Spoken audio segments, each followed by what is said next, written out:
Okay, Ugandan lifestyle kwe tusinzire kubanga tubaweereza mwebale nnyo kubanga mutugobera emikono gyange mbaagala nnyo mbaagalira ddala gye musinzira yonna abantu b'e Dubai bwe mulya njogera ku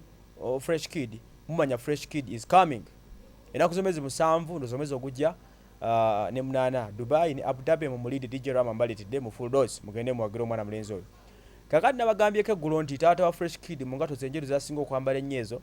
banaffe aba Bravo Shoes bavudde ne bawanga bamuwa engato magendo okubanga akwasaganyiza ebibye naye abaffe goyina gy'osinzirira omusajja ono mbadde nga mumuyisaamu amaaso mubadde nga mumuzoleya olw'ebyo bye tuze nga tuwuliziganya nti ate ayagala kukola kino of course bingi nnyo ebibaddengawo naye kati twebuuzemu ekibuuzo nga 3 okuba nga taata akedde n'aweebwa diiri y'okubeera ambasada wa Bravo Shoes ku lw'omuntu wa wansi mulowooza kitegeeza ki eri omusajja ono omusajja ono abadde from gye yava okutuuka waali wano abasinga bali mutunya nnyo manager okubeera nga y'ensonga enkulu eri obulamu bw'omwana ono naye endagaano ya sayiningi abanaffe aba Onyango juzi yalaga nti ne taata is responsible ku lw'ebyokwerinda by'omwana taata omwana myaka 7 alina okubeera mikono gy'abazadde kikiza taata mukulu Pius Bigirimana yamugamba mu ndagaano egenda okukolebwa olina okutambuliranga ku mwana wo buli waagenze so that security ebeera guaranteed tetusiganye manager is a custodian okubanga alabirira omwana naye kati omuzadde obanga wooli nga n'obusobozi obulina there is no need okubanga osigaliranga emabega bwe batyo ne bamuwa taata mwami Mutabazi Paul bamuwa olukisa okubanga atambulira ku mwana ono buli mwana walaze oba atya so bena badde bakigezaako kiwakanya nti taata tagendayo is supposed to go there now osanga bino ebimu ku basajja lwaki bavudde ne basalawo bawe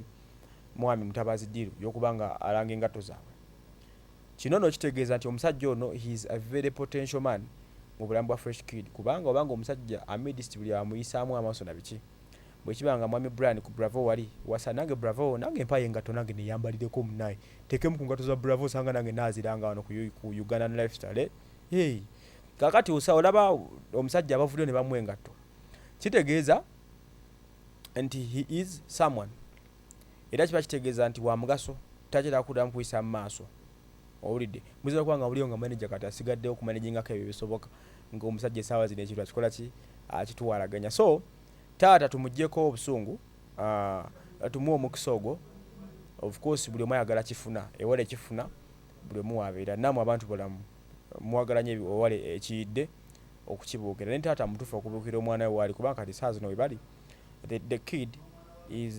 the bridge to their success taata bukyatunulira kati alaba omwana lyekkuba erigenda omutuusa wakola ki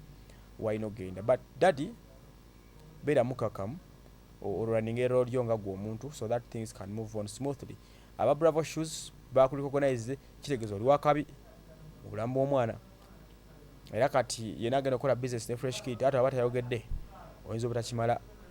manager ajja kuba ayogera naye nga taata akola ki ayogera tukyali ku Uganda lifestyle mwero nnyo kubanga mutugoberera kansubire mu bulungi ndi wano mu studio zaffe endala zetubeeramu nungi ddala nga bwoziraba maani acoustics zibaamu buli kimu kibeera clear Uganda lifestyle tutukole ebirimu gyaffe bannange